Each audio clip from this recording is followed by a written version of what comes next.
What were some historical events you remember growing up? Well, I remember. I Like, remember the when a man walked on the moon, and in fact, I remember when the first uh, space flight ever took place, even before people got out and walked on the What do moon. you do? I was in second grade, was 1956, and they had an assembly, and everybody in the whole grammar school met in the lunchroom because the teacher said, "You're going to remember this forever." And so I watched that. And then later on, about, I don't know, 5 years later, they had someone walk on the moon. Like, when do you remember, like, the walking on the moon from? Well, that was, Shepard was the first one. I think they said it was a small step, but a giant leap for mankind. A small step for man, but a giant leap for mankind. And it was a big deal, to actually walk on the moon. I mean, just to see pictures of the moon was like amazing. Yeah. We'd never seen, a close picture. So, like, where'd you hear it from? Like, Well, it was everywhere. You couldn't, it was in the newspapers. Everybody talked about it. It was on the TV. I mean, it was like a huge deal. And yeah. in fact, because of our moon exploration, that is how we developed solid state. So the TVs that we used to have were made with tubes. And so once, that they did research and everything to get people to the moon and to outer space, we developed what we call solid state. So it made the TVs better and the recording equipment better. Oh, that's cool. So, what kind of segregation do you remember growing up? Do you remember the I Have a Dream speech? Absolutely. That was in high school. But my experience with segregation began when I was in second grade, when we moved to Jacksonville, and my parents were having a house built. And first of all, Jacksonville was very segregated. There was a white section and there was a black section, and they were separate. But we had nowhere to stay, so the builder said, "I have an old house. I don't know that you'd want to live there, but it's in the black section. And if you want to stay there, you can stay there for free till your house is built." Well, my mom said, "Well, I don't care." And so I remember making a lot of friends, and they were black girls because that's who lived there. Yeah. And I remember all the fun I had, and we'd play together every day. And then school started, and so I remember being in school. And so I saw my friends that I'd been playing with every day through the whole summer. And so I went up to see them, and they says, "What are you doing here? Get back to your own kind." They wouldn't even talk to me. Oh. So it was like, well, why? I was crying to my mom. I said, "Why won't they play with me anymore?" And it was like, well, because you were in this separate little situation, But it just always bothered me that it had to be that way. That, why couldn't black kids play with white kids? But it just was not done. In fact, it wasn't done that you'd live in the neighborhood, but it was just, my parents were kind of desperate, They had nowhere to stay. And then I remember, a few years later, we went on vacation, and I noticed that, when you go to a gas station, there's like a water fountain. Well, They had two water fountains, white and colored. And, I don't know what cooties they thought they were going to get from, letting colored people drink out of a white fountain. And bathrooms, white women, colored women. I asked my mom, I said, "What's wrong? Why do they do that?" She said, "It's the way it is in the South, and it's not right." And imagine how they feel. Yeah. But I just could never figure any of that out. And then I think that helped me because once I actually finished high school and I got my first job, I worked in a very poor section of Chicago. I worked on the west side by, in fact, we had a policeman there full time because people would shoot guns. They were bullet holes. It was a real rough neighborhood, but it was because that I had experience, growing up, Yeah. actually having friends that were black, that I fit in real well in the office. And I think that it's helped me through life because, I don't know, if you don't grow up with people of a different race, it's scary just because it's different. Mhm. Whereas, I remember, like working with people, and I remember when I got married, we got married in Elmhurst, and I wanted to have all my black friends from work come to the wedding. It was a big deal, and they didn't know how to tell us that I couldn't invite them. And they just says, well, I'm inviting them. So they came, but it was like... Oh, they came? They came, but, it was like... I mean, it's not like that anymore. Things are so much better. They're better, but they're not better. I mean, they're better from our perspective, but, they're still not where it should be. I mean, why does it make a bit of difference what color someone's skin is? But I think it helped me because I, got some impressions of how wrong it was when I was very young. So, like, what do you remember about the I Have a Dream speech? Well, that was in the 60s, and Martin Luther King was absolutely one of my heroes. I mean, it just, when I heard it, it was like, this makes total sense, and there was just so much injustice, and I think it's still there, but it's more hidden. But I remember when these little girls were going to Sunday school and they were killed in going to their church. And, race relations were really bad. And then, unfortunately, I remember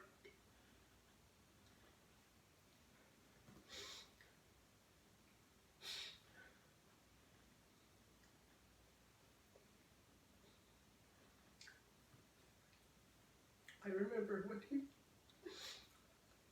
assassinated. And it was so terrible. Because it was so hurtful that they would kill him, but he knew he was going to die.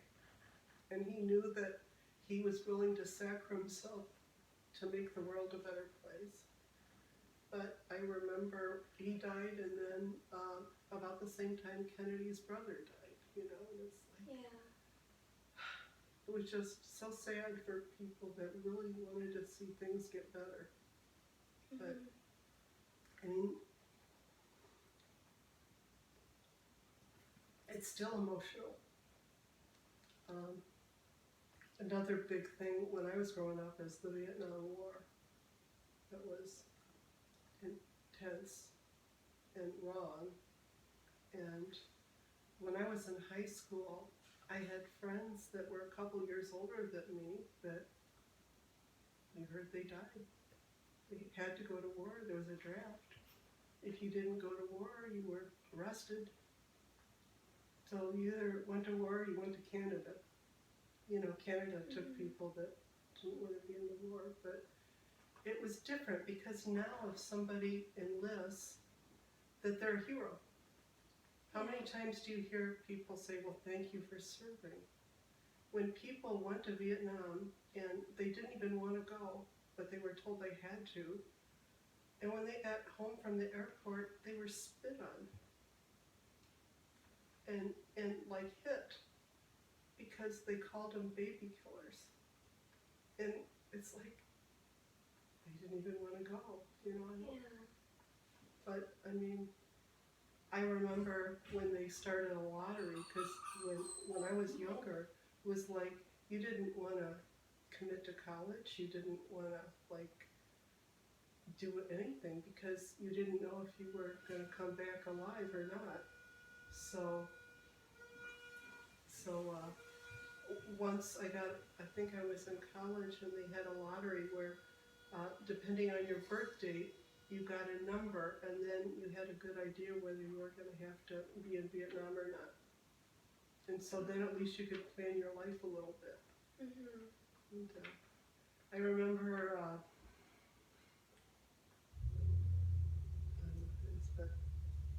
remember hating that war so much, and I think it was because the kids protested so much. I remember protesting the war.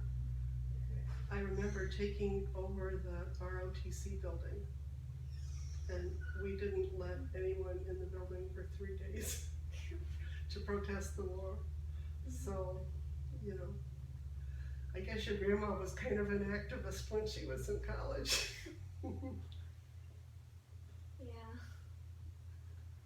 So it was just, I don't know, it was just I lost dozens of friends. Dozens. From protesting? No, from dying over in Vietnam. You know. And then there was Senator McCain, that he was a prisoner of war for years. I think sometimes, I don't remember how many years, 5 or 7, you know, he was in there. They still don't know everybody, you know, they just vanished, but it was a hard time for the country. Yeah.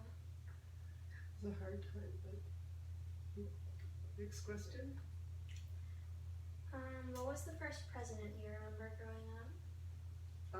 Well, in kindergarten, I remember I like Ike button for Eisenhower, but you know, I was 5 years old. But I remember Kennedy. I remember when Kennedy and Nixon ran against each other, and the big thing I remember about that was, you know, we had the Cuban Missile Crisis, and we actually had, you know, like you might have a drill for a tornado drill. Yeah. Well, we had nuclear bomb drills because we were so afraid that we were gonna, you know, we were gonna be bombed. And so we'd have to go under our desk, and like that would help with the nuclear bomb. But we would crawl under our desks and cover our heads, and you know, I mean, if there's a nuclear bomb hitting the school, you know, nobody's gonna make it. But I remember that it was just crazy. But you know, it was a hard time. You know, the country was scared to death. We were really, really scared. Yeah. People were building bomb shelters, and so that's about all I remember about Kennedy. So.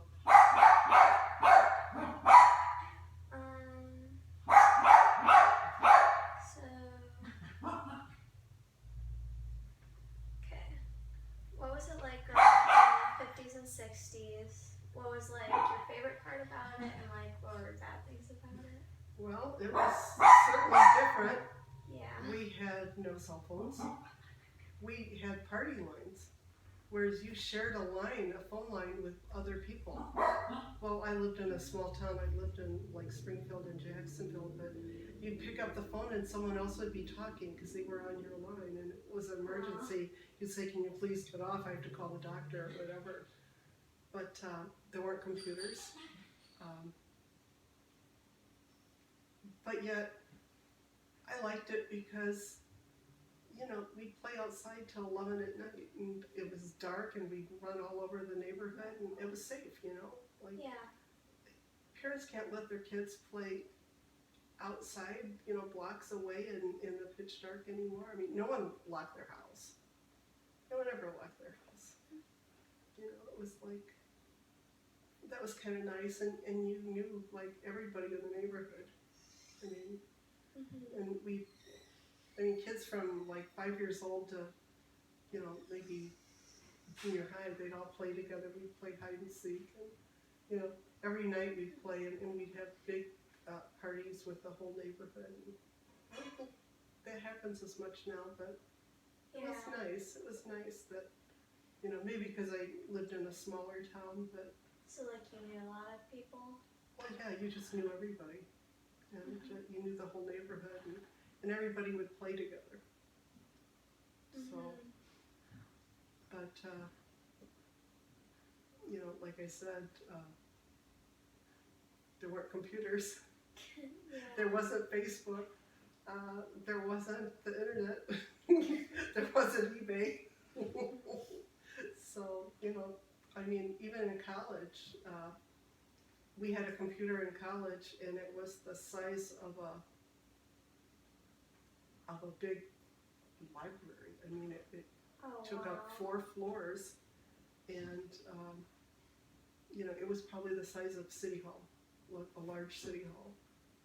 Oh, And, wow. and the only thing, you couldn't get anything on the computer, like there wasn't internet where you could Google, Google, but you'd have to type on key punch cards, and then it would do like calculations for you. Oh, So, you know, I would use it if I was doing a study to compare one thing to another, then it would do the calculations. oh, so was But- there like one for the whole school? Mm-hmm. Oh, wow. Went for the whole school. So, you know, I mean, once we got, you know, the internet, it was like, even your phone is a computer now. And it's like, I keep laughing, Google, my best friend Google, I can ask him anything. You know, I use it all the time. I just, you know, I'm thinking, gee, I wonder, and, you know, I Google it. Yeah. And it's like, how did we ever live without cell phones or computers or, Yeah. you know, I mean, now kids go to school online, so. Yeah. Okay, so, I think that's all the questions. Okay, I'll give you an A.